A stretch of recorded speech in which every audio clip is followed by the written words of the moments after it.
ನಮಸ್ಕಾರ ರೀ ಎಲ್ಲರೂ ಹೆಂಗದ್ರಿ? ಐ ಹೋಪ್ ನೀವೆಲ್ಲರೂ ಚೆನ್ನಾಗಿದ್ದೀರಾ ಅಂತ ಭಾವಿಸ್ತೇನೆ ನೋಡ್ರಿ. ಇವತ್ತಿನ ರೆಸಿಪಿ ತುಂಬಾ ಈಸಿಯಾಗಿ ಆರೋಗ್ಯಕರವಾಗಿರುವಂತಹ ಒಂದು ಹೆಲ್ದಿ ರೆಸಿಪಿನ ಶೇರ್ ಮಾಡ್ಕೋತಾ ಇದ್ದೀನಿ. ಎಣ್ಣೆರಿ ಕರೆದಿರುವಂಥದ್ದು ರೆಸಿಪಿ ಹೆಲ್ದಿನ ಅಂತ ಕೇಳ್ಬೋದು, ಬಟ್ ಸ್ವಲ್ಪ ಹೆಲ್ದಿನೇ ಅಂತ ಹೇಳ್ಬೋದು. ಯಾಕಂದರೆ ನಾವು ರಾಗಿ ಹಿಟ್ಟಿಲ್ಲೇ ಒಂದು ಪೂರಿನ ಮಾಡಿ ತೋರಿಸ್ತಾ ಇದ್ದೀನಿ. ಸೊ ಅದಕ್ಕೋಸ್ಕರ ಇದೊಂದು ಸ್ವಲ್ಪ ಹೆಲ್ದಿ ರೆಸಿಪಿ ಅಂತಲೇ ಹೇಳ್ಬೋದು. ಬರ್ರಿ ಇದನ್ನು ಪಟಾಪಟ್ ಅಂತ ಹೇಳಿ ಹೆಂಗೆ ಮಾಡೋದು ಅಂತ ತೋರಿಸ್ತೀನಿ. ಮೊದಲಿಗೆ ಅಗಲವಾಗಿರುವಂತಹ ಪಾತ್ರೆನ ತೊಗೊಳ್ಳಿ. ಅದಕ್ಕೆ ನಾನು 1 ಬೌಲ್ ಆಗುವಷ್ಟು ರಾಗಿ ಹಿಟ್ಟು, 1 ಬೌಲ್ ಆಗುವಷ್ಟು ಗೋಧಿ ಹಿಟ್ಟು ಸಮ ಪ್ರಮಾಣದಲ್ಲಿ ತೊಗೊರಿ. ಅದಾದಮೇಲೆ ಇದಕ್ಕೆ 2 ಟೇಬಲ್ ಸ್ಪೂನ್ ಆಗುವಷ್ಟು ಮಾತ್ರನೇ ಚಿರೋಟಿ ರವಾನ ಹಾಕ್ಕೊಂಡಿದ್ದೀನಿ. ಸ್ವಲ್ಪ ರುಚಿಗೆ ತಕ್ಕಷ್ಟು ಉಪ್ಪನ್ನು ಸೇರಿಸ್ಕೊತಾ ಇದ್ದೀನಿ. ಇದನ್ನಷ್ಟೇ ಹಾಕಿದ್ದೀನಿ ರೀ, ಮತ್ತೇನು ಹಾಕಿಲ್ಲ. ಇದಕ್ಕೆ ಸೋಡಾ ಗಿಡ ಏನೂ ಹಾಕಬೇಡ್ರಿ, ಎಣ್ಣೆ ಈ ಥರದ್ದೆಲ್ಲ ಏನೂ ಸೇರಿಸೋದಕ್ಕೆ ಹೋಗಬೇಡಿ. ಇದಿಷ್ಟು ಹಾಕಿದ್ರೇ ಸಾಕು. ತುಂಬಾ ಮೇಲ್ಗಡೆ ಗರಿ ಗರಿಯಾಗಿ ಸಾಫ್ಟಾಗಿ, ಒಳಗಡೆ ಸಾಫ್ಟಾಗಿ ಬಲೂನ್ ಥರ ಉಬ್ಕೊಂಡು ಈ ರಾಗಿ ಪೂರಿ ಬರ್ತಾವೆ ನೋಡ್ರಿ. ನಾನು ತೋರಿಸ್ಕೊಟ್ಟ ರೀತಿ ಒಳಗೆ ನೀವು ಮಾಡಿದ್ರಿ ಅಂತಂದ್ರೆ ರಾಗಿ ಹಿಟ್ಟಿನ ಪೂರಿನ ತುಂಬಾ ಸುಲಭವಾಗಿ ಮಾಡ್ಕೋಬೋದು. ಇವಾಗ ಇದನ್ನು ಸ್ವಲ್ಪನೇ ನಾನು ನೀರನ್ನು ಹಾಕ್ಕೊತ ಕಲಿಸ್ತಾ ಇದ್ದೀನಿ. ತುಂಬ ಗಟ್ಟಿಯಾಗೂ ಬೇಡ, ತುಂಬ ಮೃದುವಾಗಿಯೂ ಬೇಡ. ಒಂದು ಮೀಡಿಯಮ್ ಹದದಲ್ಲಿ ನಾವು ಈ ಹಿಟ್ಟನ್ನು ಕಲಿಸ್ಕೊಂಡ್ವಿ ಅಂತಂದ್ರೆ ಗರಿ ಗರಿಯಾಗಿರುವಂತಹ ರಾಗಿ ಪೂರಿ ನಮ್ಗೆ ರೆಡಿ ಆಗ್ತಾವೆ.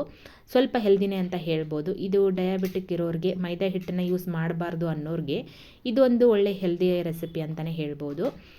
ನಿಮಗೆ ಪೂರಿ ತಿನ್ನಬೇಕು ಅನ್ನಿಸ್ದಾಗ ಈ ರೀತಿಯಾಗಿ ರಾಗಿ ಪೂರಿನ ಮಾಡ್ಕೊಂಡು ತಿಂದ್ರಿ ಅಂತಂದರೆ ತುಂಬಾ ಹೆಲ್ದಿಯಾಗಿರ್ತೈತಿ, ಚೆನ್ನಾಗೂ ಕೂಡ ಇರ್ತೈತಿ. ಬಾಯಿ ಒಳಗೆ ಟೇಸ್ಟು ಕೂಡ ಚೆನ್ನಾಗಿರ್ತೈತಿ.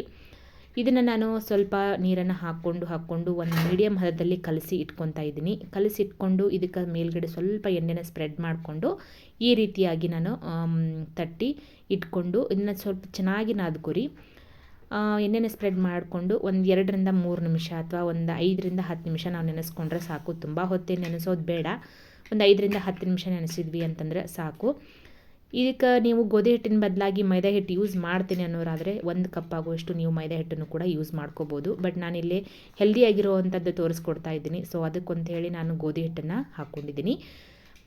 ಇವಾಗ ನೋಡ್ತಾ ಇದ್ದೀರಲ್ಲ, ಒಂದು 5ರಿಂದ 10 ನಿಮಿಷ ಅಥವಾ ಒಂದು 15 ನಿಮಿಷ ನಾನು ನೆನೆಸಿಟ್ಕೊಂಡು ಇವಾಗ ನಮ್ಗೆ ಎಷ್ಟು ಬೇಕು ನೋಡಿರಿ, ಉಳ್ಳಿನ ಆದಷ್ಟು ದಪ್ಪನಾಗಿ ತೊಗೊರಿ. ಈ ಥರ ಒಂದು ಲಿಂಬೆ ಹಣ್ಣಿನ ಗಾತ್ರದಷ್ಟು ನಾವು ಈ ಉಳ್ಳಿನ ತೊಗೋಬೇಕಾಗತ್ತೆ. ತೊಗೊಂಡು ಇದಕ್ಕೆ ನಾನು ಗೋಧಿ ಹಿಟ್ಟನ್ನು ಹಚ್ಕೋತಾ ಇದ್ದೀನಿ. ಹಿಟ್ಟು ಬೇಡ ಅನ್ನೋರು ಎಣ್ಣೆ ಕೂಡ ಹಚ್ಕೊಂಡು ಲಟ್ಟಿಸ್ಕೋಬೋದು. ಆದಷ್ಟು ಇದಕ್ಕೆ ಗೋಧಿ ಹಿಟ್ಟನ್ನು ಹಚ್ಕೊಂಡು ಲಟ್ಟಿಸ್ಕೊಂಡ್ರೆ ತುಂಬಾ ಚೆನ್ನಾಗಿರ್ತೈತಿ. ಸ್ವಲ್ಪ ತಕ್ಕ ಮಟ್ಟಿಗೆ ಇದನ್ನು ದಪ್ಪನಾಗಿ ನಾವು ಈ ಪೂರಿನ ಲಟ್ಟಿಸ್ಕೋಬೇಕಾಕೈತ್ರಿ.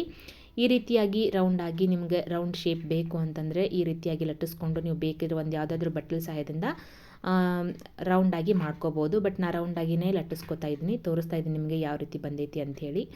ನೋಡ್ತಾ ಇದ್ರಲ್ವ, ಇಷ್ಟು ದಪ್ಪನಾಗಿ ಒಂದು ಸ್ವಲ್ಪ ನಾವು ಇದನ್ನ ಪೂರಿನ ಲಟ್ಟಿಸ್ಕೋಬೇಕಾಕೈತ್ರಿ. ಮೊದಲಿಗೆ ಲಟ್ಟಿಸಿ ಇಟ್ಕೊಂಡ್ವಿ ಅಂತಂದರೆ ತುಂಬಾ ಈಸಿಯಾಗಿ ನಾವು ಕರ್ಕೋಬೋದು. ಮೊದಲಿಗೆ ಎಣ್ಣೆನ ನಾನು ಲಟ್ಟಿಸ್ಬೇಕಾದ್ರೇ ಎಣ್ಣೆನ ಕಾಯೋದಕ್ಕೆ ಇಟ್ಕೊಂಡಿದ್ದೆ.